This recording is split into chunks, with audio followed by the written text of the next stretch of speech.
మనుషుని ప్రాణం పోకడ, యేసుక్రీస్తు వారి రాకడ ఎవరికి తెలియదు. ప్రతి క్షణం ఇదే నా చివరి దినం అన్నట్లుగా యేసయ్య రాకడ కొరకు మనం సిద్ధపడాలి. ధ్యానిస్తూ ఈరోజు చివరి పాఠం. యేసు ప్రభు వారు మాట్లాడుతూ ఇలా అంటారు, ఇద్దరు తిరగలి విసురుతారు, ఒకరు ఎత్తబడతారు, మరొకరు విడిచిపెట్టబడతారు. తిరగలిలో 2 రాళ్ళు ఉంటాయి. ఒకటి కదిలే రాయి, రెండవది కదలని రాయి. క్రీస్తులో మనం కదలని వారిగా ఉండాలి. ఇది గడిచిన ఆదివారం మనం విన్నాం. పొలంలో ఇద్దరు పనిచేస్తూ ఉంటారు. ఆ ఇద్దరిలో ఒకరు ఎత్తబడతారు, మరొకరు విడిచిపెట్టబడతారు. యేసు ప్రభు చెప్పిన ఆ 3 సందర్భాల్లో 3వ సందర్భాన్ని ఇదేనో మనం ధ్యానించుదాం. లూకా సువార్త 17వ అధ్యాయం 34వ వచనం. నాతో కలిసి, ఆ రాత్రి ఇద్దరొక్క మంచం మీద ఉందురు, వారిలో ఒకరు కొనిపోబడును, ఒకరు విడిచిపెట్టబడును. విన్నారా? నా వైపు చూడండి. ఆ రాత్రి ఇద్దరు ఒక మంచం మీద పండుకుంటారు. అది తండ్రి కొడుకులు కావచ్చు, భార్యాభర్తలు కావచ్చు, స్నేహితులు కావచ్చు, సంఘానికి వచ్చే చెలికాళ్ళు కావచ్చు, అన్నదమ్ములు కావచ్చు, అక్కాచెల్లెలు కావచ్చు, ఎవరైనా అయి ఉండొచ్చు. వాక్యం ఉంటుంది, వారిద్దరిలో ఒకరు ఎత్తబడతారు, మరొకరు విడిచిపెట్టబడతారు.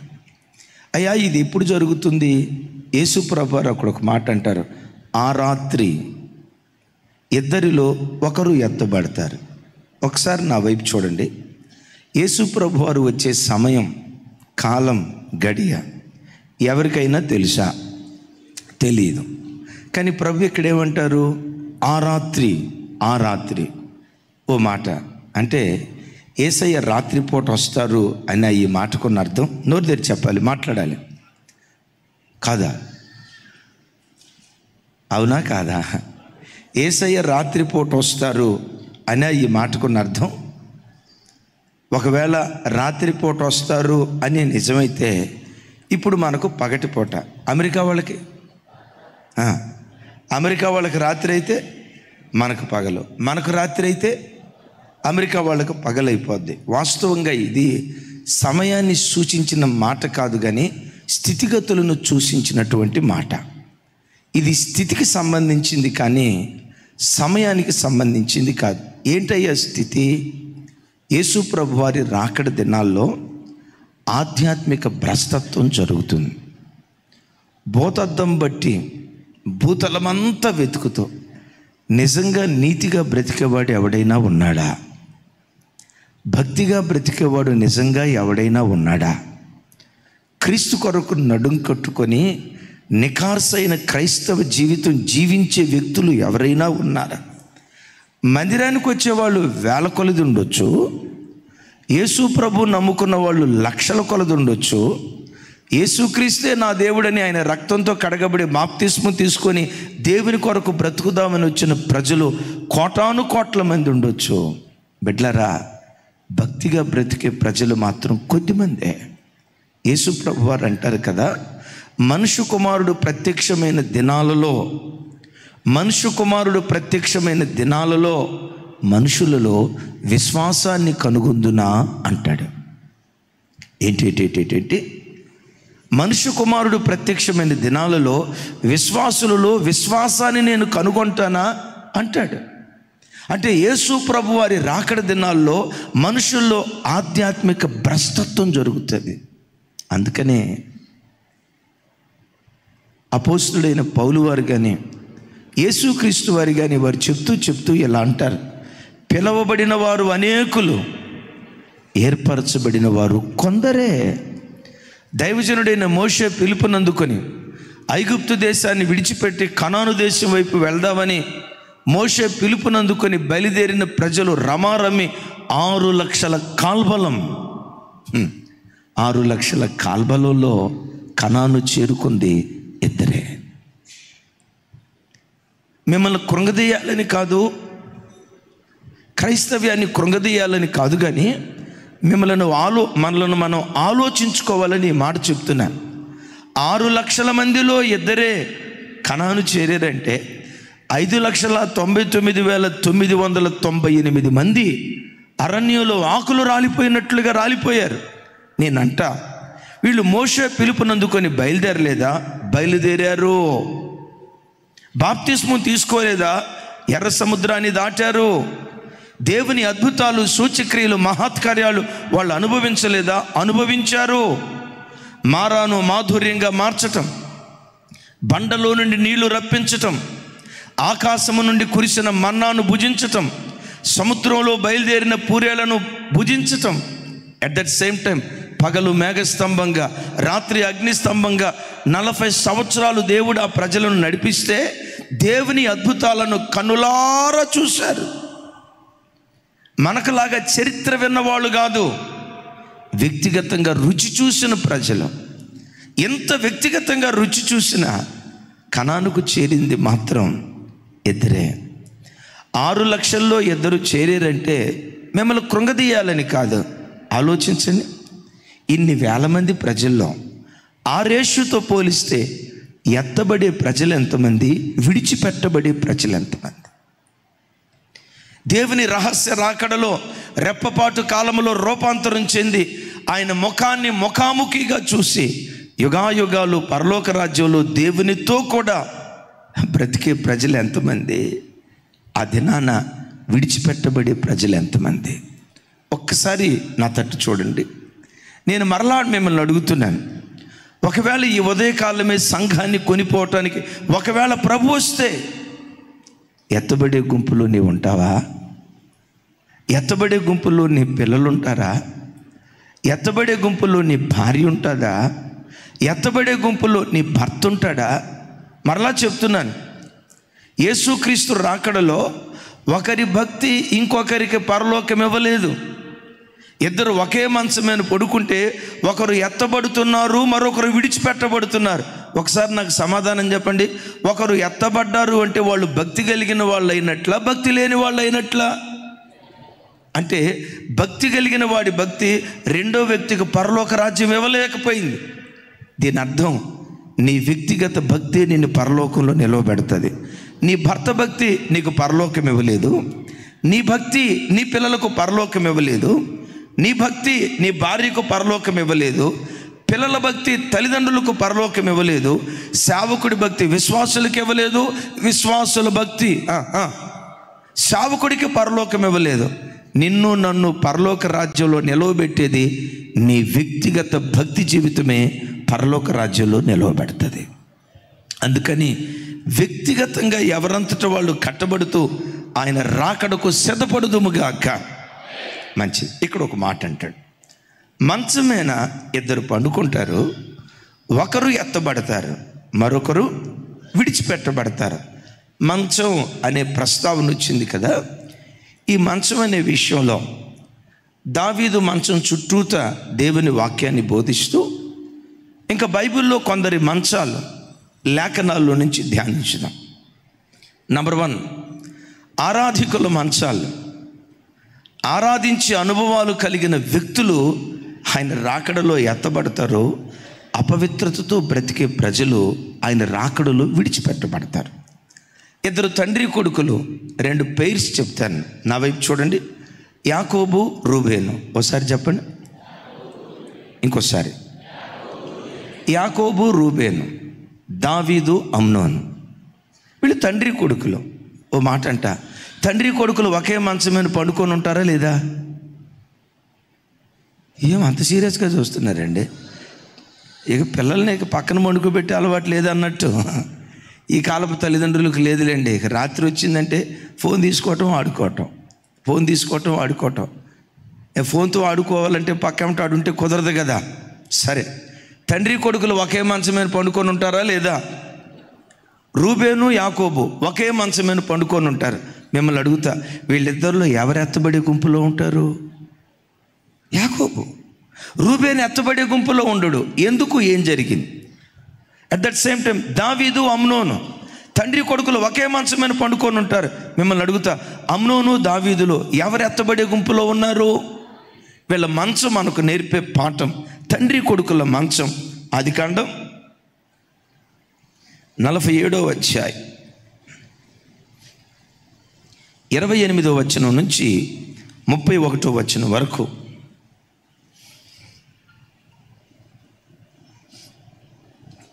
అందరూ నాతో కలిసి కాస్త పెద్దగా చెప్పడానికి ప్రయత్నం చేయండి. యాకోబు ఐగుప్తు దేశంలో 17 సంవత్సరములు బ్రతికెను. యాకోబు దినములు అనగా అతడు జీవించిన సంవత్సరములు 147. ఇజ్రాయేలు చావవలసిన దినములు సమీపించినప్పుడు అతడు తన కుమారుడైన యోసేపును పిలిపించి, నా యొడల నీకు కటాక్షమున్న యొడల దయచేసి నీ చెయ్యి నా తొడ క్రింద ఉంచి నా యొడల దయను నమ్మకత్వమును కనపరచుము. ఎట్లనగా నన్ను ఐగుప్తులో పాతిపెట్టకుము, నా పితరులతో కూడా నేను పండుకొనున్నట్లు ఐగుప్తులో నన్ను తీసుకొని పోయి వారి సమాధిలో నన్ను పాతిపెట్టుమని అతనితో చెప్పాను. అందుకతడు, నేను నీ మాట చొప్పున చేసేదన నేను. మరియు అతడు నాతో ప్రమాణము చేయమన్నప్పుడు యోసేపు అతనితో ప్రమాణము చేసెను. అప్పుడు ఇజ్రాయేలు తన మంచపు తలాపి మీద వంగి దేవునికి నమస్కారము చేసెను. యాకోబు వయసు ఎంత? ఆల్మోస్ట్ 147. ఆల్మోస్ట్ 147 సంవత్సరాల కురువృద్ధుడు. మోకాళ్ళుని ప్రార్థించే శక్తి లేక, కనీసం చిన్న మోకాళ్ళ మీదైనా ఉండి ప్రార్థించగలిగే ఆ సామర్థ్యం శరీరంలో లేక ఆ మంచం యొక్క తలాపిన తల వంచి దేవుడైన యెహోవాకు నమస్కారం చేస్తూ ఉన్నాడట, ఆరాధిస్తూ ఉన్నాడట.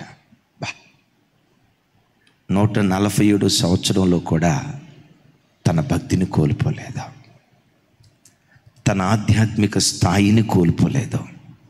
ఆ కురువృద్ధుడు దేవుడు దేవుడు దేవుడు అంటూ ఆఖరి క్షణంలో తన మంచమైన కన్ను మూసినట్లుగా పరిశుద్ధ లేఖనాల్లో చూస్తున్నాం. అలాంటి దివ్యమైన అనుభవం దేవుడు మనందరికీ దయచేయునుగాక. సరే, ఇంతకీ తను చనిపోయి ఆఖరి క్షణంలో కొడుకు ఏం చెప్తున్నాడు? నాన్న, మన పితరుల సమాధులు కనానులో ఉన్నాయి, నన్ను ఐగుప్తులో పాతిపెట్టమాకే, నేను చనిపోయిన తర్వాత నన్ను ఇక్కడి నుంచి తీసుకుని వెళ్ళి పితరుల సమాధులు ఉన్న స్థలములో కనాను దేశంలో నన్ను పాతిపెట్టు అని మంచం మీద పండుకొని కనానును గూర్చి మాట్లాడుతున్నాడు. దైవజనమ, మంచం సుఖవంతమైన జీవితం. నీకు నాకు దేవుడు ఎంత సుఖవంతమైన జీవితం ఇచ్చినా ఈ సుఖభోగాలను అనుభవిస్తూ ఈ లోకమే నా శాశ్వతం అన్నట్లుగా లోకాన్ని జుర్రుకుంటూ బ్రతకో. సుఖభోగాలు అనుభవిస్తూ ఒకవేళ నువ్వు బ్రతుకుతున్నా, సుఖంతో కూడుకున్న జీవితం దేవుడు నీకు అనుగ్రహించిన, నీ మనస్సు ఎప్పుడు పరలోకపు కనాను మీద నిలిచి ఉండునుగాక. యాత్రికుణ్ణి, పరదేశిని, ఉండటానికి ఓ మంచి ఇల్లు ఇచ్చి ఉండొచ్చు, అనుభవించడానికి చక్కటి ఉద్యోగం ఇచ్చి ఉండొచ్చు. వీటిని జుర్రుకుంటూ శాశ్వత కాలం ఈ లోకంలో నేను బ్రతికేవాడిని కాదు. ఏ రోజుకైనా ఈ లోకాన్ని నేను విడిచిపెట్టాల్సిందే. ఈ లోకంలో నేను యాత్రికుణ్ణి, ఈ లోకంలో నేను పరదేశిని. ఏదో ఒక రోజు నా యాత్ర ముగుస్తుంది, ఏదో ఒక రోజు ఈ లోకాన్ని నేను విడిచిపెట్టి వెళ్ళిపోతాను. నా సొంత దేశం పరలోక రాజ్యమని ప్రతి క్రైస్తవుడు బ్రతికేది భూమి మీదైనా అయి ఉండొచ్చు, బ్రతికేది భూమి మీద అయి ఉండొచ్చు. డిఎల్ మూడీ గారని దైవజనుడు ఇలా అంటాడు, క్రైస్తవుని పాదాలు భూమి మీద ఉండాలట, మనసు పరలోకం మీద ఉండాలట. నేను అంటాను, కొడుకు యువరాజు, ఐగుప్తు దేశాన్ని పరిపాలన చేసే మహా గొప్ప రాజు, ఇలాంటి సుఖభోగాలు మంచమైన పండుకొని మంచం మీద దేని ధ్యానిస్తున్నాడు? పరలోకాన్ని ధ్యానిస్తున్నాడు. నేనంట, అమ్మా, అయ్యా, ఈ లోకంలో జారిపోకుండా నిన్ను నన్ను నిలవబెట్టేది దేవుడు నీకు ఇచ్చిన ఉద్యోగం కాదు, నీ ఆస్తిపాస్తులు కాదు, నీ వెండి బంగారాలు కాదు. పరలోక రాజ్యమే ప్రభు కొరకు నిన్ను నిలవబెడతాది. ఒకనొక రోజు దేవుని ఎదుట నేను నిలవబడబోతున్నాను. నా క్రియలను బట్టి దేవుడు తీర్పు తీరుస్తాడు. నా క్రియల్లో తేడా వచ్చిందా, నా ఆత్మ నరకానికి అప్పగించబడుతుంది. అయ్యో, దేవుని రాజ్యానికి సిద్ధపడాలని పరలోకాన్ని కూర్చున్న భయమే కాలు జారకుండా నిన్ను కాపాడును గాక. చప్పలు కొడితే యేసయ్యకు స్తోత్రాలు చెప్దాం. సహజంగా మనిషి ఏమనుకుంటాడంటే, పేద స్థితిలో ఉన్న క్రైస్తవుడు ఏమనుకుంటాడంటే, దేవా, నన్నే గనక నువ్వు దీవిస్తే, నా పిల్లల్నే గనక కలెక్టర్లుగా చేస్తే, నాకే గనక 2-3 సొంత ఇల్లు ఇస్తే 24 గంటలు నేను ప్రార్థన చేయకపోతున్నాను. ఆయన, నేను ఎందుకు ప్రార్థన చేయలేకపోతున్నానంటే, కోరుకున్నంత భక్తి జీవితం నేను ఎందుకు జీవించలేకపోతున్నానంటే, నా పేదరికాన్ని బట్టి నాయన నాకే గనక సొంత ఇల్లు ఇస్తే, 2-3 ఇల్లు ఇస్తే 24 గంటలు. ఒకసారి చెప్పండి, ఎంతసేపు? పెద్దగా చెప్పండి, ఎంతసేపు? 24 గంటలు నేను ప్రార్థనలో గడపకపోదునా? నిజమే. 2-3 ఇల్లు ఇస్తే ఆ 2-3 ఇల్లు ఇచ్చిన 2 రోజులు మాత్రం 24 గంటల స్తోత్రం స్తోత్రం స్తోత్రం స్తోత్రం బాగానే స్తుతిస్తాం. ఆ తర్వాత ఇంటికి ఏసీ పెట్టుకొని, నా ప్రాణమా స్తుతించి ఉండదు, నా ప్రాణమా తినుము తాగుము సుఖించుము. జనమా, తుప్పు పట్టిపోయే వెండి బంగారాలు నీకు భక్తిని ప్రసాదించలేవు. నీతి న్యాయాలు భక్తి కలిగిన జీవితాన్ని ప్రసాదించలేవు. ఈ భూమి మీద నీకు భక్తిని ప్రసాదించే ఏకైక దర్శనం పరలోకాన్ని కూర్చున్నటువంటి దర్శనం. నేను నా ప్రభు ఎదుట నిలవబడబోతున్నాను. ఆయన తీర్పు తీరుస్తాడు. నా మాట జాగ్రత్తగా కాపాడుకోవాలి, నా ప్రవర్తన జాగ్రత్తగా కాపాడుకోవాలి, నా జీవితాన్ని బాగా జాగ్రత్తగా కాపాడుకోవాలని ఆ పరలోక దర్శనమే కాలు జారకుండా నిన్ను కాపాడుతుంది. ఆ పరలోక దర్శనం కోల్పోయిన నాడు లోకానుసారిగా విశ్వాసభ్రష్టుడిగా బ్రతకటం ప్రారంభిస్తాం. కళ్ళ ముందు ఎప్పుడు పరలోక దర్శనం పెట్టుకునే భాగ్యం దేవుడు మనకిచ్చినట్లు చప్పలు కొడుతూ స్తోత్రాలు చెప్దాం.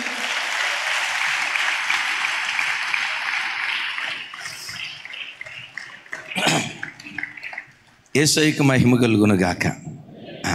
నాకిక్కడ వృద్ధాప్యంలో ఉన్న యాకోబు తన కొడుకుతో మాట్లాడేటప్పుడు, ఏమండే, తను బాగా ప్రేమించిన కొడుకు కదా, వృద్ధాప్యానికి వచ్చిన తర్వాత కొడుకుతో రాయల్గా అధికారంగా మాట్లాడాలి. ఏమని? యేసోబో, యేసోబా, నేను ఎంత ప్రేమించానో నీకు తెలీదా? మీ అమ్మ లేకపోతే నా గారాల పట్టివురా, నువ్వు నా ముద్దులు కుమారుడురా, నిన్ను ఎంత ప్రేమించానో తెలుసు కదా. తెలుసు డాడీ, ఇదిగో నన్ను ఇక్కడ పాతి పెట్టొద్దు, నువ్వు కనాను దేశానికి తీసుకెళ్ళి, మీ తాతయ్య ఉన్నాడే అబ్రహాము, మీ తాతయ్య ఉన్నాడే ఇస్సాకు, మీ ముత్తాత ఉన్నాడే అబ్రహాము, వాళ్ళ సమాధులు ఉన్న చోట నన్ను బాధ పెట్టరు. రేయ్, తేడా చేయకూడదు, జాగ్రత్త, నేను పెంచినందుకు నాకు అక్కడ బాధ పెట్టకపోతే ఎట్లారా అని రాయల్గా అధికారంగా అడగాలి. యాకోబు అట్లా అడగల. దయను, నమ్మకాన్ని. వృద్ధుల్స్ ఒకసారి చూడండి, పెద్దల్స్ ఒకసారి నా వైపు చూడండి. కొంచెం పెద్దతనం వచ్చిన తర్వాత కాస్త మీ మాట తీరు మార్చుకోండి. చింత చచ్చిన పులుపు చావదంటారు చూసారా? 70 సంవత్సరాల వయసు వచ్చిన, 80 సంవత్సరాల వయసు వచ్చిన ఆ సింహగర్జన కొంతమందికి తగ్గదు. అయ్యా, రిటైర్మెంట్ అయిన తర్వాత నేను రాలిపోయే పువ్వునయ్యా, ఏదో వీళ్ళ దయాదాక్షిణ్యాల మీద అతని కోడలు కాస్త గంజినీళ్ళు పోస్తే దాంతో బ్రతికేవాడినయ్యా, ఈ మనవాళ్ళు కాస్త ప్రేమ చూపిస్తే నా వృద్ధాప్యం హ్యాపీగా వెళ్ళిపోద్దయ్యా అని కాస్త దయగా మాట్లాడండి. ఆ రోజుల్లో మీ యవ్వన వయసులో ఆర్డర్లు ఇచ్చారు కదా, రాయ్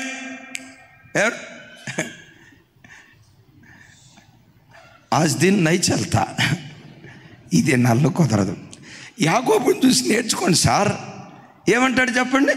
కొడుకుని పిలిచి, నా ఎడల దయను, నమ్మకత్వమును, నా పట్ల కనపరచయ్యా, దయచేసి నన్ను ఇక్కడ పాతి పెట్టొద్దయ్యా అని కొడుకుని ఎంత బ్రతిమలాడుకుంటున్నాడో అంత బ్రతిమలాడుకుంటున్నాడు. ఎంత దీనంగా మాట్లాడుతున్నాడో అంత దీనంగా మాట్లాడుతున్నాడు. యాకోబు దయగా మాట్లాడితే యోసేపు చాలా మంచి కొడుకు కదా, వెంటనే తొడ కింద చేపెట్టి, నాన్న అక్కడే నేను పాతి పెడతా, నువ్వేం కంగారు పడొద్దు నాన్న అని తండ్రికి మాటిస్తే, నేనంట యాకోబు వెంటనే యోసేపును దగ్గరికి లాక్కొని ముద్దు పెట్టుకుంటూ యోసేపును హత్తుకోవాలి. ప్రమాణం చేసింది యోసేపు, ఆరాధిస్తుంది.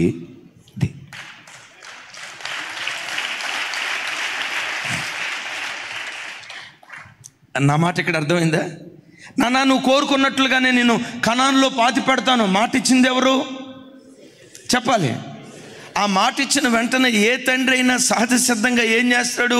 కొడుకును దగ్గరకు తీసుకొని, మన భాషలో చెప్పాలంటే నా బంగారు కొండ, నా వెండి కొండ, నా ఎత్తడి కొండ, నా ఇనుము కొండ, నా బంగారు కొండే అని కొడుకును ముద్దు పెట్టుకుంటారా లేదా? బా, యాకోబు ఏం చేశాడో తెలుసా? కొడుకు మాటిస్తే తన దేవుడైన యెహోవాను తల వంచి నమస్కారం చేస్తున్నాడు. ఎందుకో తెలుసా? అయ్యా, నా బిడ్డకు ఈ మనసు ఇచ్చింది నీవే కదా, ఈ వృద్ధాప్యంలో నన్ను కాదనకుండా, ఈ వృద్ధుడిని అసహించుకోకుండా, ఈ వృద్ధుడి పట్ల దయ చూపించే కుమారులను మనమ సంతానాన్ని ఇచ్చింది ఇది నీవే కదయ్యా. నా పట్ల ఇంత ప్రేమ దయ వాళ్ళు కనపరిచేటట్లుగా నా పట్ల వారి గుండెల్లో ప్రేమ పుట్టించింది నీవే కదయ్యా అని తన దేవుడైన యెహోవాకు నమస్కారం చేస్తూ ఉన్నాడు. పెద్దగా చెప్దాం ఆమేన్. బిడ్డలారా, మీకు ఒక మాట చెప్తాను. జీవితంలో ఏ మేలైనది మీరు పొందుకున్నా, బాబుకు మంచి ఉద్యోగమే వచ్చి ఉండొచ్చు, నా కొడుకు చాలా తెలివి కలిగినోడు, అసలు మా పిల్లల్లో, లోకంలో ఉన్న పిల్లల్లో మా పిల్లలే సపరేటు అని పొంగిపోవద్దు. దేవా, నా పిల్లలకి జ్ఞానం ఇచ్చిన వాడువు నీవే కదా, కష్టపడి చదువుకునే మనసు ఇచ్చిన వాడువు నీవే కదా, ఇంత డిసిప్లైన్డ్గా వాళ్ళు పెరుగునట్లుగా ఈ క్రమశిక్షణ నేర్పిన వాడువు నీవే కదా అని పొందుకున్న వాటిని బట్టి అతిశయించకుండా ఇచ్చిన దేవుని బట్టి మనం అతిశయించుదుముగాక. ఆ మనస్సు నీకుంటే ఏది కోరుకున్నావో నువ్వు కోరుకున్నది దేవుడు నెరవేరుస్తాడు. యాకోబు, నా వైపు చూడాలి, యాకోబు కనానులో సమాధి చేయబడాలని కోరుకున్నాడా లేదా? టకమని చెప్పాలి. ఆయన కోరుకున్నట్లుగా యోసేపు జరిగించాడా లేదా? ఎందుకు యోసేపు జరిగించాడో తెలుసా? యాకోబు తన బ్రతుకులో ఏది పొందుకున్నా ఇది దేవుని వలన కలిగింది అని ఎరిగినటువంటి వాడు. నానా నువ్వు చెప్పినట్లుగా నేను చేస్తాను అని కొడుకు మాట్లాడుతూ ఉంటే, నా కొడుకులో ఈ విధేయత ఇచ్చినవాడు దేవుడే, నా పట్ల ఈ ప్రేమ పుట్టించినవాడు దేవుడే, నా పట్ల ఈ గౌరవాన్ని పుట్టించినవాడు దేవుడే, నా పట్ల ఇలాంటి సహృదయాన్ని కలుగు చేసినవాడు దేవుడే అని ఆ మంచి మనసు ఇచ్చిన దేవుణ్ణి ఆరాధించటం ప్రారంభించాడు యాకోబు. చప్పలు కొట్టు స్తోత్రాలు చెప్తా. ఓ మాట అడుగుతా, మనుషుల హృదయాలలో ప్రేమ పుట్టించేది ఎవరు? సౌండ్ పెంచాలి, పెద్దగా చెప్పాలి. మనిషి హృదయంలో ఎదుటివాడి పట్ల ప్రేమ పుట్టించేది ఎవరు? ద్వేషం పుట్టించేది ఎవరు? బతికించారు యేసయ్య అంటారేమో అనుకున్నా. ఆయన ప్రేమమూర్తి, ఆయన ప్రేమ పుట్టిస్తాడు. బైబిల్లో చూస్తాం కదా, ఏలయనగా ప్రేమ దేవుని మూలంగా కలుగును అని రాసింది. ఓ తల్లి వచ్చి చెప్తుంది, అయ్యా మా ఇంటి పక్క దాని మాటిని నా కుటుంబాన్ని నాశనం చేసుకున్నాను అయ్యా అంది. ఏమైందమ్మా అన్నాను. నేను పలానా చోట చర్చికి వెళ్తానయ్యా. ఏమైందమ్మా అన్నాను. మా ఆయన ఏదో కాస్త తేడాగా ప్రవర్తిస్తున్నాడు, ఇంటి పక్క వాళ్ళకి చెప్పా, అది అన్యులకు చెప్పిందట. వెంటనే అన్యురాలు అందట, మరి నిన్ను చూసి నీ భర్తకి ఎట్లా ప్రేమ పుట్టింది? ఆ మొహం చూడు, మొన్నమోపిదని మొహం ఉంది, ఒక పూలు పెట్టుకో, ఒక బొట్టు పెట్టుకో, ఒంటి మీద బంగారు ఆభరణాలు లేవు, నీ మొహం చూస్తే మొనమోపిదాని మొహం ఉన్నట్టుంది. నీ ఇట్లాంటి మొహం చూస్తే భర్తకి ఎట్లా ప్రేమ పుట్టిద్ది? భర్తకు ప్రేమ పుట్టాలంటే చెంపకు చారడేసి కళ్ళు, అదే కాటుకు పెట్టుకోవాలంటారు చూసారా, చెంపకు చారడేసి కళ్ళు, మల్లెపూలు, ఈ మధ్య అదే ఎక్కువైపోయింది. మల్లెపూలు పెట్టుకొని, ఆభరణాలు పెట్టుకొని, మంచి టిక్ టాక్ కాదు, ఏమంటారు అది, అదే మీరు అదే టిప్ టాప్గా కనపడితే భర్త హృదయంలో ప్రేమ పుట్టింది ఈ మోహంతో అని చెప్తే, వాళ్ళ మాటిని అంతకు మునుపు ఎప్పుడు బ్యూటీ పార్లర్కి వెళ్ళిన మనిషి బ్యూటీ పార్లర్కి వెళ్ళిందట, ఇక మొత్తం గెడ్డప్ మార్చిందట. ఇక మూతి ఉంది కదా, రాజశేఖరయ్య గారు చెప్తారు, కుక్క రక్తంలో పెట్టిన పంది మూతి అంటారు చూసారా, అక్కడెక్కడో పెట్టిన మూతిలాగా ఆ మూతి అది ఒక రకంగా అయిపోయిందట. ఎందుకు ఇట్లా అయిపోయావంటే, నన్ను చూడటంతో నా భర్త హృదయంలో ప్రేమ పుట్టింది. ఎప్పుడైతే బ్యూటీ పార్లర్కి వెళ్ళిందో, ఇక మనోడు ఇక నిన్న చెప్పలేని చిన్న ఫ్యామిలీ పెట్టాడంట, రెండో ఫ్యామిలీ పెట్టాడంట. అయ్యగారు అందంగా కనపడాలని ఆమె చెప్పింది, ఆమె మాటని నేను అందంగా తయారైతే మా ఆయన ఇట్లా దారి తప్పాడేంటి, పిచ్చి మొహం. మెడలో వేసుకున్న నెక్లెస్ వల్ల భర్తకు ప్రేమ పుట్టదో, మేకప్ వల్ల ప్రేమ పుట్టదో, ఐబ్రోస్ నీట్గా కట్ చేసుకున్నందువల్ల ప్రేమ పుట్టదో, వారానికి ఒకసారి ఫేషియల్. మీరు కావాలంటే చూడండి, ఈ ఫేషియల్ చేసుకునే మొఖాలు ఎట్లుంటాయో తెలుసా? నా చిన్నతనంలో ఒక రోగం పేరు వినేవాడిని, పాండు రోగం అని.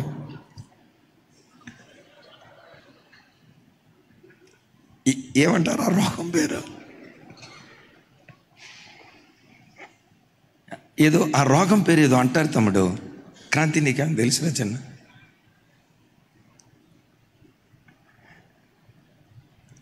యేసుదాస్ గారు మీకు తెలిసి ఉండొచ్చయ్యా, మీకు కూడా తెలియలేదా? అది ఎట్టండి, మనకే తెలుసు.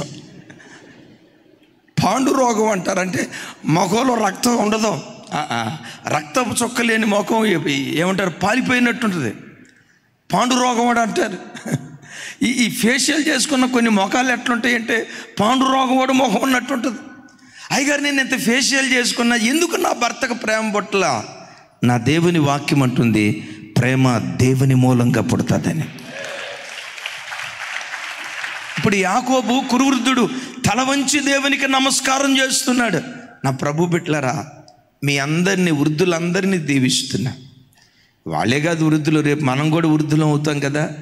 దేవుడిస్తే యాకోబు లాంటి శ్రేష్టమైన ముగింపు దేవుడు మనకు అనుగ్రహించును గాక. యాకోబు మరణం ఎంత గొప్పదో తెలుసా? కొడుకులతో మాట్లాడుతూ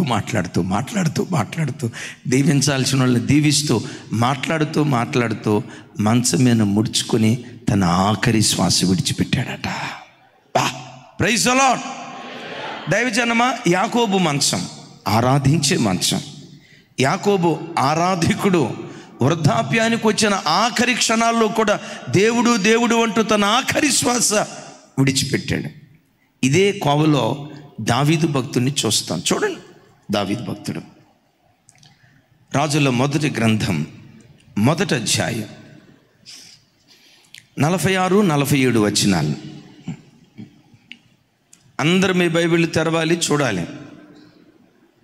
వచ్చే వారం కూడా తతిమ విషయాలు విందాం నాతో కలిసి. మరియు సొలొమోను రాజ్యాసనం మీద ఆసీనుడై ఉన్నాడు.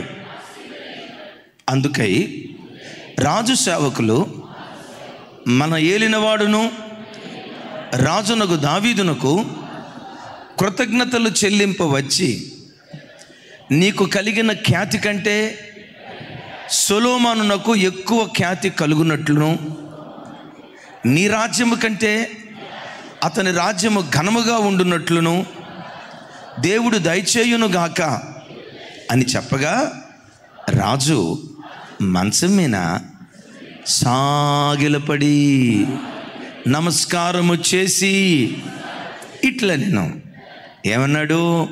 నేను సజీవుడనై ఉండగా ఈ దినమున జరిగినట్లు నా సింహాసనం మీద ఆసీనుడగుటకు ఇశ్రాయేలీయుల దేవుడైన యెహోవా ఒకనిని నాకు దయచేసినందుకు ఆయనకు స్తోత్రము కలుగునుగాక. చప్పలు కొడుతూ స్తోత్రాలు చెప్తాం పెద్దగా.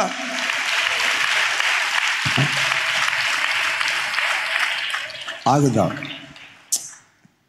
ఇలా వృద్ధాప్యం ఎంత చక్కగా ముగించిందో చూడండి. వృద్ధాప్యంలో కూడా దేవుడు, ఆ తర్వాత దావీదు గారు చనిపోతారు.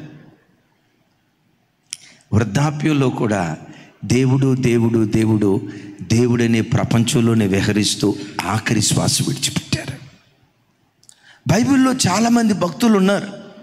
వాళ్ళ ప్రారంభం చాలా గొప్పగా ఉంది, ప్రారంభం చాలా ఘనంగా ఉంది, ముగింపు వచ్చేసరికి ఘోరంగా ముగించబడ్డాయి. అరే, ఎంత గొప్పగా బ్రతికిన వాడు ఇంత ఘోరంగా ముగించబడ్డాడేంటి? సంసోను ప్రారంభం ఘనం, ముగింపు ఘోరం. సొలొమోను ప్రారంభం ఘనం, ముగింపు ఘోరం. ఈ స్థలంలో చదవబడిన వ్యక్తులు ఉన్నారు చూసారా, యాకోబు కానీ దావీదు కానీ. ప్రారంభం ఘనంగా ఉంది, ముగింపు మరి ఘనంగా ముగించబడటానికి దేవుడు కృప చూపించాడు. అమలారా, నా వైపు చూడండి. కార్యారంభము కంటే కార్యాంతం మేలు. నోరు తెరిచి చెప్పాలి చిన్న. కార్యారంభము కంటే కార్యాంతము మేలు అనే లేఖనాల్లో రాయబడి ఉంది కదా. నీ ప్రారంభం కంటే నీ ముగింపు గొప్పగా ఉండాలి. ఎలాంటి ఆధ్యాత్మిక ఆసక్తితో విశ్వాస మార్గంలో అడుగుపెట్టావో, నీకు మొదట్లో ఉన్న భక్తి కంటే 10 సంవత్సరాల క్రితం ఉన్న భక్తి కంటే ఈరోజు నీ భక్తి అధికమగునుగాక. ఈరోజున్న భక్తి కంటే వచ్చే సంవత్సరం నీ భక్తి అధికమగునుగాక. 30 60 100 అన్నట్లుగా భక్తిలో అంచెలంచెలుగా ఎదిగే కృప ఒక్కొక్క బిడ్డకు దయగల దేవుడు అనుగ్రహించునుగాక. ఏ బిడ్డ కూడా ఇలా అనకూడదు, ఒకప్పుడు బతికేదాన్నండే, ఒకప్పుడు ప్రార్థన చేసేదాన్నండే, ఒకప్పుడు మోకాళ్ళు అస్సలు ఒకప్పుడు నా భక్తి అండి అని చాలామంది 24 గంటల పాత చింతకాయ పచ్చడి కథలే చెప్తారు. ఒకప్పుడు అంటున్నారు, ఇప్పుడు సంగతి చెప్పరు. ఎందుకు చెప్పరు? చెప్పుకోవడానికి లేదా? అట్లా ఉండకూడదు. ఒకప్పుడు ఎంత భక్తిగా బ్రతికేదాన్ని ఉన్నాయ్యా, ఒకప్పుడు ఎంత భక్తిగా బ్రతికేవాడిని ఉన్నాయ్యా. ఒకప్పుడు భక్తిగా బ్రతికిన దానికంటే ఈరోజు నా భక్తి జీవితం ఇంకా దేవుడు అధికం చేశాడు. ఆ మాటను మన నోట దేవుడు ఉంచునుగాక. చప్పలు కొడుతూ స్తోత్రాలు చెప్దాం. ఇప్పుడు దావీదు దగ్గరకు వచ్చి అంటున్నారు, సొలొమోనును సింహాసనాధీశునుడు చేశారు. సొలొమోను సింహాసనం మీద కూర్చున్నాడు. వచ్చిన ప్రజలంతా ఏమంటారు తెలుసా? మహారాజా దావీదు, నీ కుమారుణ్ణి పట్టాభిషేకం చేశాం అంటూ అన్నారు. నీకు కలిగిన ఖ్యాతి కంటే సొలొమోనుకు మరెక్కువ ఖ్యాతి కలుగుతుంది. నీ రాజ్య ప్రభావం కంటే సొలొమోను యొక్క రాజ్య ప్రభావం మరి ఘనంగా ఉంటుంది అని మాట్లాడుతూ ఉంటే, ఆ కన్న తండ్రి, దేవా, నేను సజీవుడినై ఉండగానే, నేను సజీవుడిగా ఉన్నప్పుడే నా కొడుకును రాజుగా నువ్వు నిలవబెట్టావా? నేను సజీవుడిగా ఉన్నప్పుడే నా కుమారుడికి ఘనతను, ఖ్యాతిని, కీర్తిని నీవు ఇచ్చావా? ఇవన్నీ ఇచ్చిన వాడవు నీవేనని భక్తుడైన దావీదు తల వంచి దేవుడైన యెహోవాకు స్తోత్రం చేయటం ప్రారంభించాడు. యేసయ్యకు మహిమ కలుగును గాక. పెద్దగా చెప్దాం, యేసయ్యకు మహిమ కలుగును గాక. చాలామంది భక్తుల జీవితాల్లో ఇలాంటి శ్రేష్టమైన ముగింపు దేవుడు అనుగ్రహించును గాక. నువ్వు చనిపోయిన తర్వాత నీ పిల్లలు ఆశీర్వదించబడటం కాదు, నువ్వు చనిపోయిన తర్వాత పరలోకం నుండి నీ పిల్లల క్షేమాన్ని చూసి పరలోకం నుండి నువ్వు సంతోషించటం కాదు. నీవు సజీవుడివై ఉండగానే, నీవు భూమి మీద బ్రతికి బట్ట కట్టుతూ ఉండగానే, ఆరోగ్యంతో సజీవంగా భూమి మీద సంచరిస్తూ ఉండగానే నీ పిల్లల క్షేమాన్ని కన్నులారా చూసే భాగ్యం దేవుడిచ్చును కాక. ఆ మాట మీద చేయబెట్టి, దేవా నాకు కూడా అలాంటి కృప దయచేవా? ఒకసారి నోరు తెరిచి యేసయ్యకు స్తోత్రాలు చెప్దాం. ఆ మాట మీద చేయబెట్టి, దేవా ఈ వాగ్దానం నా జీవితంలో నెరవేర్చయ్యా, నేను సజీవుడినై ఉండగానే. ఒకసారి నా వైపు చూడండి. దావీదా, ఇది ఎప్పుడు జరిగిందయ్యా? నోరు తెరిచి చెప్పాలి, చెప్పాలి నోరు తెరిచి. అయ్యా దావీదా, ఇది ఎప్పుడు జరిగింది? నువ్వు చనిపోయిన 10 సంవత్సరాల తర్వాత, నువ్వు చనిపోయిన సంవత్సరం తర్వాత? నో, నేను సజీవుడినై ఉండగానే నా కుమారుడు పట్టాభిషేకం చేయబడటం నా కళ్ళతో చూసా. నాకు కలిగిన కీర్తి కంటే మరెక్కువ కీర్తి నా కొడుకు కలిగింది. నాకు కలిగిన ఘనత కంటే సొలొమోను రాజ్య ఘనత ప్రభావం మరెక్కువగా విస్తరించింది. నా చేతులెత్తి దీవిస్తున్నా, నీవు సజీవురాలిగా ఉన్నప్పుడే నీ పిల్లల క్షేమాన్ని కన్నులారా చూసే కృప. లైవ్లో వాక్యం వింటున్న బిడ్డలారా, మీలో ఎవరైనా పిల్లలు ఇంకా ఆశీర్వదించబడలేదు, వారి ఉద్యోగాలు రాలేదు, వ్యాపారాల్లో స్థిరపడలేదు, రేపు వీళ్ళ బ్రతుకు ఏమైపోతుందో తెలియని కలవరంతో, తెలియని దిగులుతో ఎవరైనా ఈ స్థలంలో ఈ వాక్యం వింటూ ఉంటే, దేవుని ప్రతినిధిగా నా చేతులెత్తి దీవిస్తున్నాను. నీవు బ్రతికి ఉన్న దినాలలోనే నీ పిల్లల క్షేమాన్ని చూచుదువుగాక, నీ కుమార్తెల క్షేమాన్ని చూచుదువుగాక, నీ కుమారుని క్షేమాన్ని చూచుదువుగాక. నీకిచ్చిన ఆశీర్వాదం కంటే మించిన ఘనత, ఖ్యాతి నీ కడుపున పుట్టిన నీ పిల్లలకు దేవుడు అనుగ్రహించునుగాక. ఈ మంచం ఆరాధికుల మంచం. బాధ ఏంటో తెలుసా? ఎంత భక్తిగా బ్రతికిన యాకోబు కడుపున రూబేను, ఎంత భక్తిగా బ్రతికిన దావీదు కడుపున అమ్నోను. వాళ్ళ చరిత్ర జోలి నేను వెళ్ళను, జుగుప్సాకరమైన చరిత్ర. ఎంత భక్తి కలిగిన తల్లిదండ్రుల కడుపున ఎంత భ్రష్టులు ఎట్లా పుట్టారు. పెనతల్లి ఎరి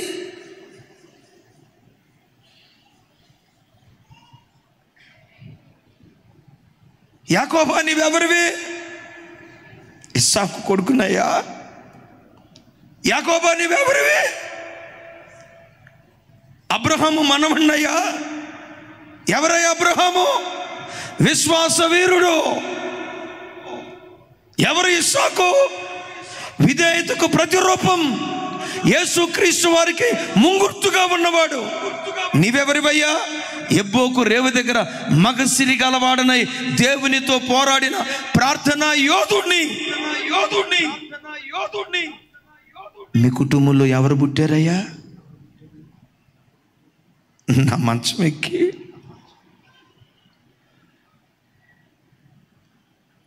రూబేను నా కడుపున పుట్టాడయ్యా. వాక్యం వింటున్న తల్లిదండ్రులారా, ఎట్ దట్ సేమ్ టైం యవ్వన బిడ్డలారా, అమ్నోను ఏం చేశాడో ఆ వివరాల జోలికి నేను వెళ్ళలేను. ఇలాంటి విశ్వాస భ్రష్టులు ఎవరి కుటుంబాల నుంచి పుట్టుకొచ్చారా అంటే, భక్తి కలిగిన కుటుంబాల నుంచి పుట్టుకొచ్చారు. నేను ఎరిగినంత వరకు 2002వ సంవత్సరం మన పరిచర్య ప్రారంభించాం కదా. నేను ఎరిగినంత వరకు ఆ రోజు నుండి ఈ రోజు వరకు మన సంఘంలో పెద్ద తల్లులు, పెద్ద తండ్రులు ఎవరైతే ఉన్నారో వాళ్ళని చూసినప్పుడల్లా ఒక పేరు చెప్పి ఇంకొక పేరు నేను చెప్పకపోతే నేను తప్పుడు అవుతాను. అందుకని ఎవరి పేరు ప్రస్తావించట్లేదు. 2002, 3, 4 ఆ ప్రాంతంలో మన మందిరంలో అడుగుపెట్టిన తల్లులు ఇప్పుడు వృద్ధులైపోయారు. కావాలంటే చూడండి, ఒక్కొక్కరికి 4 కళ్ళు వచ్చినాయి. దేవుని కృపను బట్టి 4 కళ్ళు వచ్చినాయి, వృద్ధులైపోయారు. వాళ్ళని గూర్చి నేను ఒక మాట చెప్పగలను. దేవుడు మీకు ఇచ్చిన తల్లిదండ్రులు భక్తి కలిగిన తల్లిదండ్రులు. హైదరాబాద్ వచ్చిన తర్వాత మీకు 10 ఇళ్ళు సంపాదించి పెట్టకపోయి ఉండొచ్చు, కోట్ల రూపాయల ఆస్తి సంపాదించి పెట్టపోయి ఉండొచ్చు. కోట్ల రూపాయల ఆస్తి కంటే శ్రేష్టమైన దేవుణ్ణి మీకు అనుగ్రహించారు. మీ ఒడిలో వారి కన్నీటి ప్రార్థన వేసి ప్రార్థనలో మిమ్మల్ని పెంచుకుంటూ వచ్చారు. నేను అంటాను, అలాంటి భక్తి కలిగిన తల్లిదండ్రుల కడుపును పుట్టడం దేవుడు మీకు ఇచ్చిన భాగ్యం. అది ఒక్క పిల్లోడు కూడా ఆమె అని చెప్పలే. ఎందుకు ఆమె అని చెప్పలేదురా నాయన? ఎందుకో తెలుసా? మీ అమ్మా నాన్నల విలువ మీకేం తెలుస్తుంది? వాళ్ళ ఆత్మీయ తండ్రిగా నాకు తెలుసు. మీ అమ్మా నాన్నల మంచితనం మీకేం తెలుస్తుంది? ఒక సినిమాకి వెళ్ళిన దాఖలాలు లేవు, ఓ బ్రాందీ షాప్కి వెళ్ళిన దాఖలాలు లేవు. మీ నాన్న ఎట్లా ప్రవర్తించాడంటగా పలానా ఆవిడతో ఎట్లాంటి చెడ్డ సాక్ష్యం మీ తల్లిదండ్రులను గురించి మీరు వినలేదు. ఇన్ని సంవత్సరాలు వారిని పెంచి పోషించిన ఒక కాపరిగా, దేవుని ప్రతినిధిగా చెప్తున్నాను, అలాంటి తల్లిదండ్రుల కడుపున పుట్టడం దేవుడు మీకు ఇచ్చిన భాగ్యం. ఇది దేవుడు మీకు ఇచ్చిన వరం. ఇది ఆస్తిపాస్తులు ఇవ్వకపోయి ఉండొచ్చు, వెండి బంగారు ఇవ్వకపోయి ఉండొచ్చు, అందరూ సంపాదించినట్లుగా ధనధాన్యాలు సంపాదించి కోట్ల రూపాయల ఆస్తి మీ పేర రాసి ఇవ్వకపోయి ఉండొచ్చు. నేను అంటాను, కోట్ల రూపాయల ఆస్తి కంటే మించి తరతరాల దీవెన మీ ఒడిలో మీ తల్లిదండ్రులు వేశారు అని చెప్పటంలో సందేహం లేదు. ఏంటన్నా తరతరాల దీవెన? బైబిల్ ఏమని రాస్తుందో తెలుసా? ఒకడు నా యందు భయభక్తులు కలిగి బ్రతికితే వాని భక్తి జీవితాన్ని బట్టి 1000 తరాల వరకు వారి పిల్లలను నేను కరుణిస్తాను అన్నాడు. ఎన్ని తరాలు? నాకు సరిపోలేదు, పెద్దగా చెప్పాలా? పెద్దగా 1000 తరాల ఆశీర్వాదం నీ తల్లిదండ్రులు నీ ఒడిలో వేశారు. నేను అంటాను, మనం ఎన్ని తరాలు బ్రతుకుతాం? 4. ఎవరయ్యా ఒకసారి చేతులు ఎత్తు. డాక్టర్ గారు ఎన్ని తరాలు బ్రతుకుతాం? 4. మీరు 5 6 అనండి తల్లి. అయితే దేవుడు ఆయుష్ ఇస్తే 3 4, లేకపోతే ఈ క్షణంలోనే పరదే వదిలే కదా. ఒక తండ్రి 10 కోట్ల రూపాయల ఆస్తి సంపాదించి కొడుకు ఒడిలో వేశాడు. నేనంట వాడు కాస్త దుబారా వాడైతే 10 కోట్లు నెలలోనే కథం. తండ్రి సంపాదించిన 10 కోట్ల రూపాయల ఆస్తి ఒక తరానికి సరిపోద్ది. ఒకడు భక్తిగా బ్రతికి భక్తి జీవితాన్ని పిల్లల ఒడిలో వేస్తే ఆ భక్తి ఆశీర్వాదం పిల్లలు 1000 తరాలు అనుభవించడానికి దేవుడు కృప చూపిస్తాడు. చప్పలు కొడుతూ స్తోత్రాలు చెప్దాం. బాధాకరమైన సంగతి ఏంటో తెలుసా? ఇలాంటి భక్తి కలిగిన దావీదు కడుపున సొంత చెల్లెలతో తప్పుడు కార్యక్రమం చేసే అమ్నోను సాతాను ఎప్పుడు భక్తి కలిగిన కుటుంబాల మీద ఆది నుండి దాడి చేస్తున్నాడు. అబ్రహాము తవ్వించిన బావులను ఫిలిష్తీయులు పూడ్చారు. దీని అర్థం ఏంటో తెలుసా? నీ తండ్రిలో ఉన్న విశ్వాసం నీ తండ్రితోనే సమాధి చేయాలి, ఇది సైతానుగాడి ఆలోచన. నీ తల్లిదండ్రులలో ఉన్న వినయ విధేయతలు తల్లిదండ్రులతోనే సమాధి చేయాలి, ఇది సైతానుగాడి ఆలోచన. అమ్మలో ఏ ప్రార్థనాత్మ ఉందో, అమ్మలో ఏ కన్నీటి ప్రార్థనా జీవితం ఉందో, అమ్మలో ఉన్న కన్నీటి ప్రార్థనా జీవితం అమ్మతోనే సమాధి చేయబడాలి, ఇది సాతాను ఆలోచన. వాడు ఏం చేస్తున్నాడో తెలుసా? పితరుల అనుభవాలను వాడు మట్టి పోసి లోకాన్ని పోసి మనతోనే వాళ్ళతోనే దాన్ని సమాధి చేయాలని ప్రయత్నం చేస్తున్నాడు. ఈ కాలంలో ఎలాంటి యవ్వన తరం బయలుదేరాలో తెలుసా? ఇస్సాకు లాంటి యవ్వన తరం దేవుని కొరకు బయలుదేరును గాక. సాతాను ఏ బావులను పోడ్చాలని ప్రయత్నం చేశాడు. అమ్మా నాన్నల్లో ఉన్న భక్తి అమ్మా నాన్నలతో ఆగిపోవాలని ఏ సాతాను ప్రయత్నం చేశాడు. ఇస్సాకు బయలుదేరాడు వాటిని మరలా తిరిగి తవ్వాలని. మా నాన్న ఆత్మీయ అనుభవాలు నాన్నతోనే భూస్థాపితం చేయబడకూడదు. మా నాన్న విశ్వాసం మా నాన్నతోనే భూస్థాపితం చేయబడకూడదు. చెట్టు కింద ఉన్నా కూడా బలిపీఠం కట్టి మా నాన్న ప్రార్థన చేశాడు. ఆ ప్రార్థనా జీవితాన్ని నేను కోల్పోకూడదని ఇస్సాకు తిరిగి తవ్వటం ప్రారంభిస్తే దేవుడు ఇస్సాకును కనికరించి ఇస్సాకునకు జలలు గల ఓటలు దేవుడు అనుగ్రహించడం ప్రారంభించాడు. ఎక్కడ తవ్వినా ఓటలు జలలు గల ఓటలు దేవుడు అనుగ్రహించాడు. ఎవరిని బిడ్డలారా? అమ్మా నాన్న భక్తి అమ్మా నాన్నతో భూస్థాపితం చేయాలని సైతాను ఒకవేళ ప్రయత్నం చేస్తే ఈ తరపు ఇస్సాకుగా నీవు మారుదువుగాక, ఈ తరపు ఇస్సాకుగా నువ్వు లేచుదువుగాక. అమ్మ మీద నిలిచిన భక్తి కంటే రెట్టింపు భక్తి నా మీద కుమ్మరించబడాలి. అమ్మ మీద కుమ్మరించబడిన ప్రార్థనాత్మ కంటే మించిన ప్రార్థనాత్మ. ఈ వాక్యం లైవ్లో ఉంటున్న యవ్వన బిడ్డలారా, రోషాన్ని పోనండి. తరాలు గడిచే కొలది సైతాన్ ఏం చేస్తున్నాడో తెలుసా? పితరుల మీద ఉన్న భక్తి పిల్లల మీద లేకుండా, పిల్లల మీద ఉన్న భక్తి మనవ సంతానం మీద లేకుండా, మనవ సంతానం మీద ఉన్న కొంచెం భక్తి ముని మనవ సంతానం మీద అస్సలు లేకుండా. న్యాయాధిపతుల గ్రంథంలో చూస్తాం కదా, యెహోవాను ఎరుగని ఓ భ్రష్టతరం ఇశ్రాయేలీయుల నుంచి బయలుదేరిందట. ఏ తరం? చెప్పాలి. యెహోవాను ఎరుగని తరం. యెహోవాను ఎరుగని తరం అన్ని జనుల్లో నుంచి బయలుదేరిందా? ఇశ్రాయేలు నుంచి బయలుదేరిందా? మీకు తెలుసా, ఈ మధ్య స్టాటిస్టిక్స్ చూస్తే ప్రపంచ దేశాల్లో నాస్తికుల సంఖ్య పెరుగుతున్నారట. అది ఎక్కడో తెలుసా? అమెరికా దేశం. ఎక్కడో తెలుసా? ఇంగ్లాండ్ దేశం. జస్ట్ 10 days బ్యాక్ మీరు చదివి ఉంటారు. నాస్తికుల సంఖ్య, దేవుడు లేడు, ఎవరు వీళ్ళు? వీళ్ళ పూర్వీకులు ఎవరు? విశ్వాస వీరులు, ప్రపంచ దేశాలకు యేసును పరిచయం చేసిన త్యాగధనులు. అలాంటి త్యాగమూర్తుల కడుపులో విశ్వాస భ్రష్టులు. తల్లిదండ్రులారా, ఇప్పుడు మిమ్మల్ని అడుగుతా, మీలో ఉన్న భక్తి మీ పిల్లల్లో మీరు చూడగలుగుతున్నారా? మీలో ఉన్న దైవాసక్తి మీ పిల్లల్లో మీరు చూడగలుగుతున్నారా? అలాంటి దైవాసక్తి కలిగిన పిల్లలుగా వాళ్ళు బ్రతుకుతున్నారా లేదా? ఒకసారి ఆలోచించు. మిమ్మల్ని కృంగదీయాలని కాదు, కానీ ఆ భక్తి నీ పిల్లల్లో నువ్వు చూడలేదు అంటే ఎక్కడో నీ పెంపకంలో లోపం అని నేను అనను, కానీ ఎక్కడో మనం మిస్ అయిపోతున్నాం. జాగ్రత్త తీసుకునే వ్యక్తులుగా దేవుడు బ్రతికించునుగాక. అన్ని కోణాలలో మన పితరులకు ఇచ్చిన ఘనత కంటే వారి కడుపున పుట్టిన మనకు మించిన ఘనత దేవుడిచ్చునుగాక, మించిన ఖ్యాతి దేవుడిచ్చునుగాక. చప్పలు కొడుతూ స్తోత్రాలు చెప్దాం. రైట్, ఇక్కడ ఒక మాట చెప్పి రెండవ మంచం దగ్గరికి వెళ్తాను. ఒకసారి చూడండి. రూబేను పిన్నత ఏంటయ్యేది? అమ్నోనా తామర్ ఎవరు? భయంకరం ఏంటో చెప్పమంటారా? ఒక వ్యక్తిలో పాపపు బీజం ప్రవేశిస్తే వావి వరసలు మరిచి ఆ వ్యక్తి ఒక పశువులాగా ప్రవర్తించడం ప్రారంభిస్తాడు. నేను ఇక్కడ రూబేను చెడ్డోడు అనే కంటే, అమ్నోను చెడ్డోడు అనే కంటే వారిలో ఉన్న, నా వైపు చూడాలి, వారిలో పనిచేస్తున్న పాపం అంత భయంకరమైనది, పాపం అంత చెడ్డది. పాపం మనిషిని పశువులాగా మారుస్తుంది.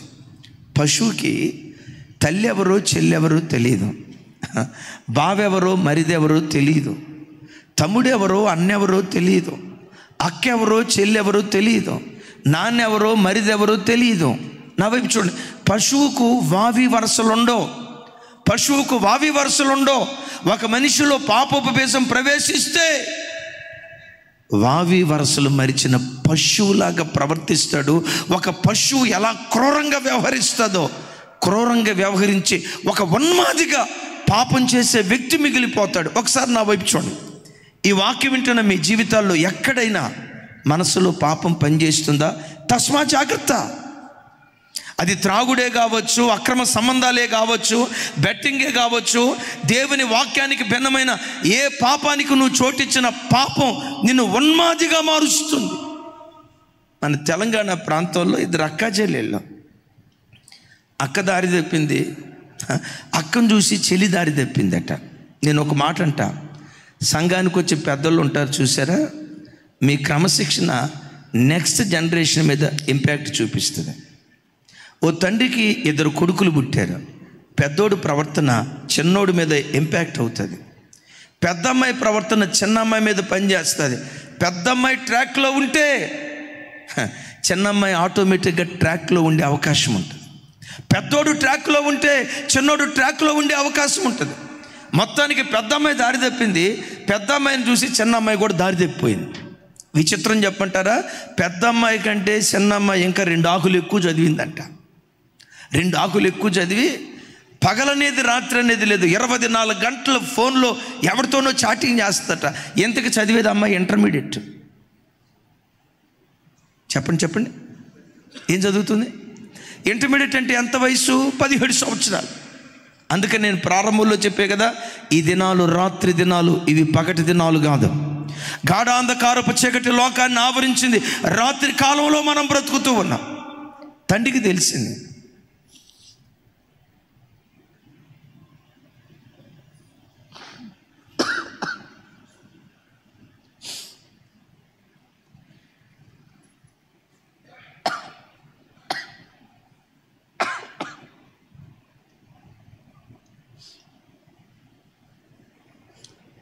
తండ్రికి తెలిసింది అమ్మాయి దారి తప్పుతున్నట్లుంది. పెద్ద అమ్మాయిని హెచ్చరించాడు, గతంలో కొట్టాడు. చిన్న అమ్మాయి ఇంకెక్కువ చేస్తూ ఉంటే చిన్న అమ్మాయిని దండించాడు. తండ్రి కదా, ఆ స్వతంత్రం మీద పెట 4 దెబ్బలు వేసి ఉంటాడు. ఒకరోజు ఆ తండ్రి నిద్రపోతున్నాడో ఏ పని చేస్తున్నాడో తెలియదు. ఈ 2 ఆడపిల్లలు ఆ విటుగాండ్రను పిలిచి వాళ్ళ చేతులకు ఐరన్ రాడ్లు ఇచ్చి, తల్లి 2 కూతుళ్ళు, మొత్తం 3, వాళ్ళిద్దరు 5 కలిసి ఎనప రాడ్లతో పక్కటెముకలు పటపట పటపట ఇరిగిపోయేటట్లుగా తండ్రిని కొట్టి చంపేశారటండి. ఆ చావు బ్రతుకుల మధ్యలో వీళ్ళు అరుపులు చూసి విని, అయ్యో ఏదో జరుగుతుందని వచ్చి చూస్తే రక్తపు మడుగుల్లో విలవిలలాడుతున్నాడు. ఏం జరిగిందయ్యా? నా కుమార్తెలు నన్ను కొట్టారయ్యా. దేంతో కొట్టారయ్యా? ఇనపరాడుతో కొట్టారయ్యా. ఎముకలన్నీ పటపటమని ఇరిగిపోతే ఆ వ్యక్తిని హాస్పిటల్కి తీసుకుని వెళ్తూ ఉంటే నా వైపు చూడండి, మార్గ మధ్యలోనే ప్రాణాన్ని విడిచాడటండి. నేనంట, ఇక్కడ కుమార్తెలు చెడ్డోళ్ళు అందామా? ఆ కుమార్తెలను ఏలుబడి చేస్తున్న పాపం భయంకరమైంది అందామా? అందుకని భక్తుడైన దావీదు గారు అంటాడు కదా, భయము నొంది పాపము చేయకుడి అయ్యా, పాపం బహు భయంకరమైనది, పాపం బహు క్రూరమైనది. ఆ పాపానికి నీ జీవితంలో నువ్వు చోటిస్తే పశువు ఎలా ప్రవర్తిస్తుందో నీ ప్రవర్తన కూడా అలా ఉంటుంది. ఒక మాట అంటావా, దేవా ఏ పాపంలో కాలు జారకుండా పవిత్రంగా నీ కొరకు బ్రతికే జీవితం నాకు దయచేయ్యా.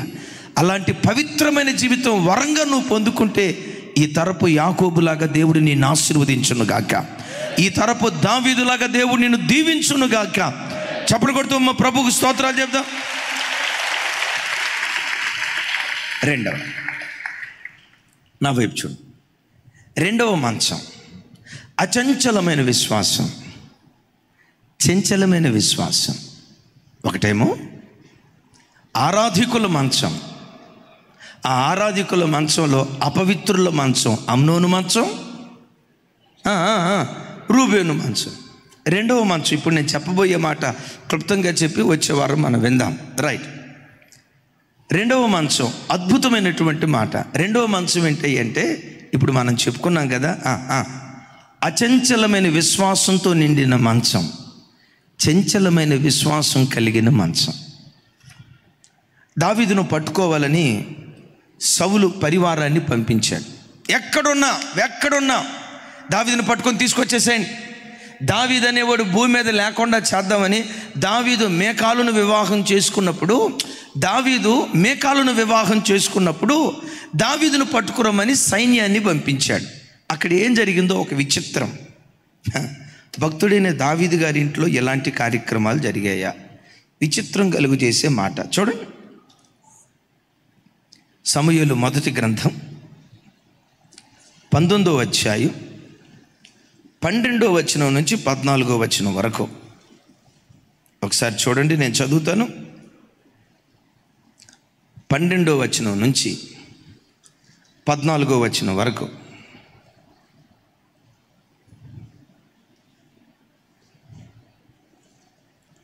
నాతో కలిసి, కిటికీ గుండా దావీదును దింపగా అతడు తప్పించుకుని పారిపోయాను.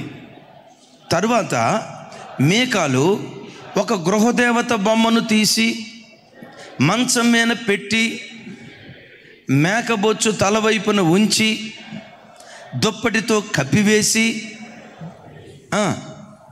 సౌలు దావీదును పట్టుకొనుటకై దూతలను పంపగా అతడు రోగి అయి ఉన్నాడని చెప్పాను. ఒకసారి చూడండి. దావీదును పట్టుకోవటానికి సౌలు సైన్యం వచ్చారన్న సంగతి దావీదుకు తెలిసింది, మేకాలుకు తెలిసింది. మేకాలు దావీదును కిటికీ గుండా దించితే దావీదు పారిపోయాడు. అయితే వెంటనే పారిపోలేదు, ఓ పెద్ద కీర్తన రాశాడు, దాన్ని ముగింపులో చెప్తాను. దావీదు అలా పారిపోయిన తర్వాత ఆ ఇంట్లో మంచమైన దావీదు ఇంకా పండుకొని ఉన్నాడు అని అటు ఇటు తొంగి చూస్తున్న సైనికులను భ్రమపరచడానికి మేకాలు గృహదేవత బొమ్మను ఒకదాన్ని మంచమే నుంచి, ఆ గృహదేవత తల మీద అంతా బోడుగుండే కదా. సరే, దావీదు బోడుగుండు కాదు కదా, తల వెంట్రుకలు ఉన్నాయని నమ్మించడానికి ఏం పెట్టిందట? మేక వెంట్రుకలు పెట్టి మొత్తానికి దుప్పటి కప్పింది. దూరం నుంచి సైనికులు చూస్తున్నారు, ఉన్నాడా దావీదో? ఆ మంచం మీద పండుకొని ఉన్నట్టున్నాడులే, అదుగుదు జుట్టు కనపడుతుంది కదా, దుప్పటి కూడా కనపడుతుంది కదా, అదుగుదుగు చూడు అంత పొడుగున్నాడు మనిషి ఇంట్లో ఉన్నాడులే, రాత్రిపూట అట్లా దాడి చేయకూడదు, అది రాజనీతి కదా. రాజనీతి కాదు కదా, తెల్లారిన తర్వాత దాడి చేద్దాం, తెల్లారిన తర్వాత పట్టుకుందామని ఆ సందులో నుంచి ఈ సందులో నుంచి చూస్తున్నారు. మంచం మీద ఎవరు పండుకొని ఉన్నారు? గృహదేవత పండుకోవాలా, ఏమో పండుకోబెట్టింది. నేను మిమ్మల్ని ఒక మాట అడుగుతా, అసలు మేకాలకు గృహదేవత ఎక్కడి నుంచి వచ్చింది? మేకాలు పక్కన పెట్టండి, దావీదు ఇంటిలో గృహదేవత. సార్ నా వైపు చూడాలా, ఎవరింట్లో గృహదేవత? అయ్యో చెప్పాలండి, నాకు వినపడలా. ఎవరింట్లో గృహదేవత? తెరాఫీమ్ అనే గృహదేవత మేకాలు తన ఇంట్లో పెట్టుకొని దావీదు లేని సమయంలో మంచం మీద పండుకోబెట్టి, ఒకసారి చూడండి, మంచం మీద పండుకోబెట్టి దుప్పటి కప్పేసింది. విశ్వాసవీరుడు దావీదు ఎట్లాంటి గృహదేవతల మీద నమ్మకం ఉంచేవాడా? ఇలాంటి మూఢ విశ్వాసాలు, ఇలాంటి గృహదేవతనే పాత రోజుల్లో ఒక తల్లి దొంగిలించింది. ఎవరా తల్లి? మన చుట్టమే రాహేలమ్మ గృహదేవతను దొంగించి మార్గ మధ్యలోనే కాలగర్భంలో కలిసిపోయింది. ఈ మేకాలు సౌలు ఇంటి నుంచి వచ్చేటప్పుడు మొత్తానికి గృహదేవతను తీసుకొచ్చింది. ఎందుకు ఈ గృహదేవతను వాడతారంటే, భార్యాభర్తలు ప్రేమగా ఉండాలంటే ఈ గృహదేవత ఎవరైతే ఎక్కువ చేస్తారో ఆ భార్య బహు ప్రేమగా ఉంటారు అనేది ఒక మూఢనమ్మకం. నా దేవుని వాక్యం చూడండి, ఏ కుటుంబంలోనైతే ఈ గృహదేవత ఉంటుందో ఆ కుటుంబం చక్కగా కట్టబడుతుంది. ఇది మూఢనమ్మకం. నా దేవుని వాక్యం ఏమంటుంది? యెహోవా ఇల్లు కట్టించని యెడల కట్టువారి ప్రయాసం వ్యర్థం. గృహదేవతలు కుటుంబాన్ని కట్టలేవు, మూఢనమ్మకాలు కుటుంబాలను కట్టలేవు, మూఢ విశ్వాసాలు కుటుంబాలను కట్టలేవు. కుటుంబాలను కట్టగలిగేది నేను ఆరాధించే దేవుడు మాత్రమే. ఇది దావీదు విశ్వాసం. విన్నారు ఈ మాట? ఏమండి, అసలు ఇట్లాంటి వాటిని దావీదు ఎంటర్టైన్ చేస్తాడా? నో.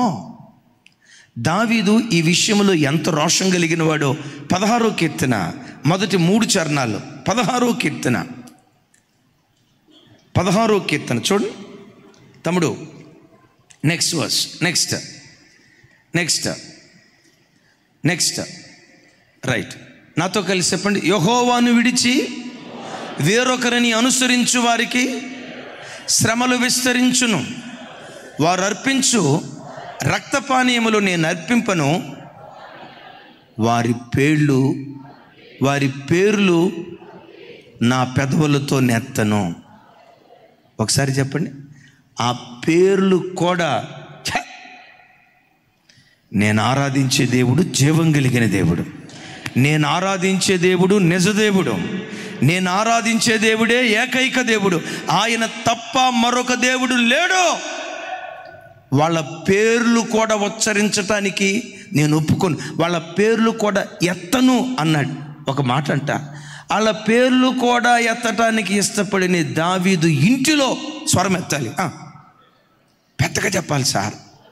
వాటి పేర్లు కూడా ఎత్తటానికి ఇష్టపడని దావీదు ఇంటిలో నేను మిమ్మల్ని అడుగుతా, మేకాలు గృహదేవత తీసుకొచ్చిన సంగతి దావీదుకు తెలుసా తెలీదా? జస్ట్ ఒక రాయి అయింది, తగిలితే తగిలింది, లేకపోతే లేదు. దావీదుకు తెలుసా తెలీదా? తెలుసు అన్న వాళ్ళు చేతులు ఎత్తండి. ఒరే నాయన, దావీదుకు తెలుసు అన్న వాళ్ళు చేతులు ఎత్తండి. సంతోష్. సరే, చాలా తక్కువ మంది ఎత్తారు. తెలియదు అన్న వాళ్ళు చేతులు ఎత్తండి. నిర్మలా సిస్టర్ ఇందాక చేతులు ఎత్తలా, ఇప్పుడు చేతులు ఎత్తలా. మరలా అడుగుతా, నోవా, ఇది దావీదుకు తెలుసా తెలీదా? తెలియదు అన్న వాళ్ళు చేతులు ఎత్తండి. అబ్రాం గారు తెలియదు, తించేయండి. తెలుసు అన్న వాళ్ళు చేతులు ఎత్తండి. సార్, మనిషి అంత ఎత్తుంటే అది దావీదు మంచమైన పొనుకున్నాడు అని నమ్మేటట్లుగా ఉందంటే అది చిన్న బొమ్మ అయి ఉండొచ్చా, పెద్ద బొమ్మ అయి ఉండొచ్చా? నేనంట 6 అడుగుల బొమ్మ కనపడకుండా ఎక్కడ దాచిపెట్టి ఉంటుంది? ఏమంటే బొడ్లో దాచిపెట్టి ఉంటుందా? మన పాత రోజుల్లో తల్లులు ఉన్నారు కదా, కొంగును కట్టుకొని ఉంటుందా? 6 అడుగుల బొమ్మది. దావీదుకు తెలుసా అంటే తెలుసు. సమర్థించాడా? సమర్థించలా, సర్దుకుపోయాడు. ఎందుకో చెప్పంటారా? దావీదు తన స్థాయికి తగిన వాళ్ళని చేసుకున్నట్టయితే, మేఘాలు సిట్, అట్లాగేనండి, స్టాండ్, అట్లాగేనండి, వద్దది మన ఇంటికి అది తీసుకురావద్దు, నీ ఇంటి సాంప్రదాయాలు ఇక్కడికి తీసుకురావద్దు అని చెప్పుంటే, తన స్థాయి కంటే కాస్త కింద ఉన్న వాళ్ళని చేసుకుంటే చక్కగా మాటినేది మేఘాలు. మేఘాలు ఎవరు? పెద్దగా చెప్పాలి. మేఘాలు ఎవరు? రాజుగారు. చెప్పాలి. రాజుగారి కూతురు. మేఘాలను ఏమన్నా అందామా? అక్కడ రిమోట్ నొక్కుతాడు మామ. ఒక మాట అంట, మీ పిల్లల వివాహం చేసేటప్పుడు ఒక అనుభవం కలిగిన తండ్రిగా చెప్తున్నా, మీకు అందని వాటిని కోరుకోవద్దు, మీ స్థాయికి మించిన వాళ్ళను కోరుకోవద్దు, మీ హోదాకు అంతస్తుకు మించిన వారిని కోరుకోవద్దు. కొంచెం మీ స్థాయి కంటే కొంచెం తక్కువ ఉన్న వాళ్ళనే కోరుకోండి. కొంతైనా అణిగి ఉండటానికి దేవుడు కృప చూపిస్తాడు. ఇప్పుడు చూడండి, మేఘాలు నా వైపు చూడాలి, అందరు గట్టిగా నా వైపు చూడాలి. మేఘాలు దావీదు మాట ఇన్ని ఉంటుందా? దావీదే సర్లేమ్మా అని ఉంటాడా? మీ ఇంట్లో ఏం జరుగుతుంది చెప్పండి? దావీదు ఏదో చేయాలనుకున్నాడు, కానీ ఎందుకు అందని వాటిని కోరుకున్నాడు. మేఘాలు ఆ గృహదేవత తీసుకొచ్చిందన్న సంగతి దావీదుకు తెలిసిన 2-3 సార్లు చెప్పుంటాడు. ఈలోపు మేఘాలను గద్దించే లోపు ఫోన్ వచ్చింది. కొయ్యం అని ఎవరో ఫోన్ అని ఫోన్ ఎత్తుంటాడు దావీదు. హలో రే దావీదా, నేనే నీ మామని. ఏంటి మా అమ్మాయిని ఏదో అన్నావంట? అప్పుడు ఫోన్లు ఉన్నాయా అని నా వైపు చూడొద్దు. వింటున్నారా? ఎవరో ఒకరి చేత సమాచారం పంపించుంటాడు. ఎందుకో చెప్పంటారా? అసలు ఈ సౌలు ఎలాంటాడో తెలుసా? తనకు సమస్య వస్తే దేవుని దగ్గరికి వెళ్ళకుండా కర్ణపిశాచి దగ్గరికి వెళ్ళాడు. వాడు గృహదేవతలను, వాని కడుపున పుట్టిన కుమార్తె కూడా అదే మూఢ విశ్వాసాలు. కానీ దావీదు యొక్క స్థాయి ఎలాంటిదో తెలుసా? నీవే నా ప్రభుడవు, నీకంటే క్షేమాధారం ఏది నాకు లేదని యెహోవాతో నేను మనవి చేస్తా. ఈ గృహదేవతలు కాదయ్యా నాకు క్షేమాన్ని ఇచ్చేది, ఇంట్లో పెట్టుకున్న ఇవి కాదయ్యా నాకు క్షేమాన్ని ఇచ్చేది, నా క్షేమాధారుడవు నీవే, నీకంటే మరొక క్షేమాధారం నాకు లేదు అని ఎలుగెత్తి చెప్పాడు. దేవుని బిడ్డలారా, నీ బ్రతుకులో నీ నమ్మిక ఏదైనా ఉన్నదంటే అది యేసు మాత్రమే అయ్యుండునుగాక. యేసు మీద తప్ప మూఢనమ్మకాల మీద నమ్మకం ఉంచకుందుముగాక. చాలామంది క్రైస్తవుల్లో కూడా కొంతమంది గృహప్రవేశం జరిగేటప్పుడు ఏ కాలు పెట్టాలి? పెట్టు కుడికాలు. ఆ తర్వాత ఏ కాలు పెట్టడానికి అవకాశం లేకుండా ఉంటుంది. కుడికాలు పెట్టాలి, ఎడం కాలు పెట్టాలి, అవి కట్టాలి, ఇవి కట్టాలి. ఈ మూఢ విశ్వాసాలు క్రైస్తవ సంఘాలలో యేసు నామములో సమాధైపోవాలి. నా స్నేహితుడు ఒకడు ఉన్నాడు, వాడు కాకి నలుపు. ప్రపంచంలో నలుపు అంటే వాడి దగ్గరే చూడాలి. నల్లగా ఉంటాడు. రాజశేఖరయ్య గారి భాషలో చెప్పాలంటే అమావాస్య సేకట అంటారు చూసారు. ఆడు పెళ్ళికి బొగ్గ మీద సొక్క పెట్టారు. విన్నారా? బొగ్గ మీద సొక్క పెట్టారు. నేను అడిగా, రే బొగ్గ మీద సొక్క ఎందుకురా? విచిత్రం తెలుసా? ఆ చొక్క నాకు తెలుసు కానీ వచ్చిన వాళ్ళకి తెలియదు.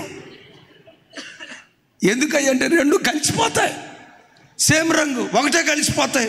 సొక్క పెట్టాడు. నేను అడిగా, ఏమైనా సొక్క పెట్టావు అన్నా. దిష్టి తగలకుండారా? మళ్ళా నీకు కూడా దిష్టు. ఈ దిష్టు ఇవన్నీ ఎక్కడివే? ఓ రోజు ప్రొద్దున్నే సుందర్నగర్లో ఉన్నప్పుడు ఒక ఆయన వచ్చాడు.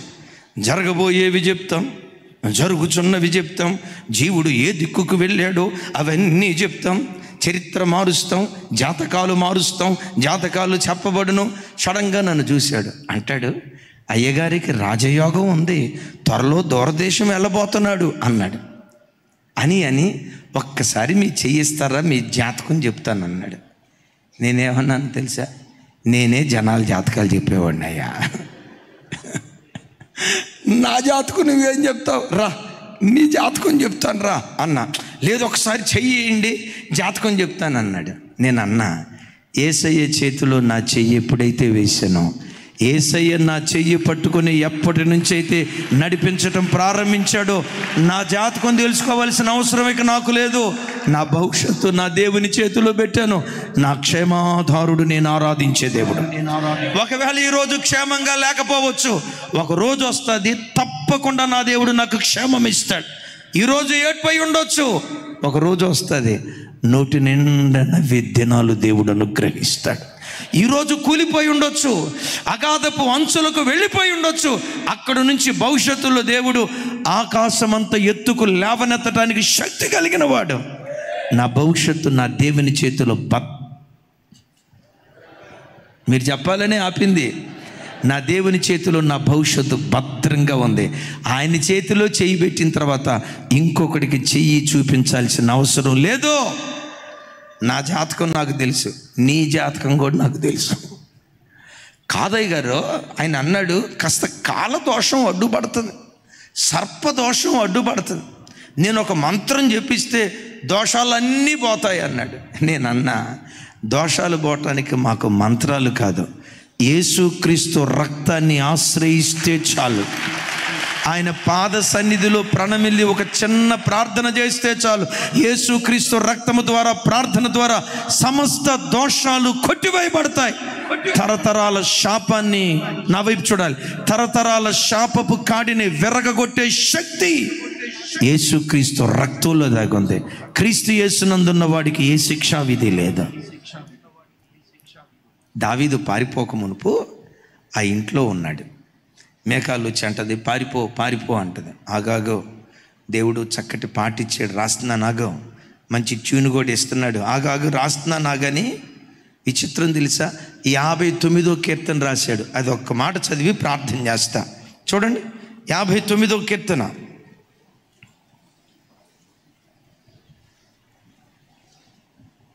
అందరు మీ బైబిల్ తెరిచి ఒకసారి చూడండి. 59వ కీర్తన 16-17 చరణాలు. 16-17 చరణాలు.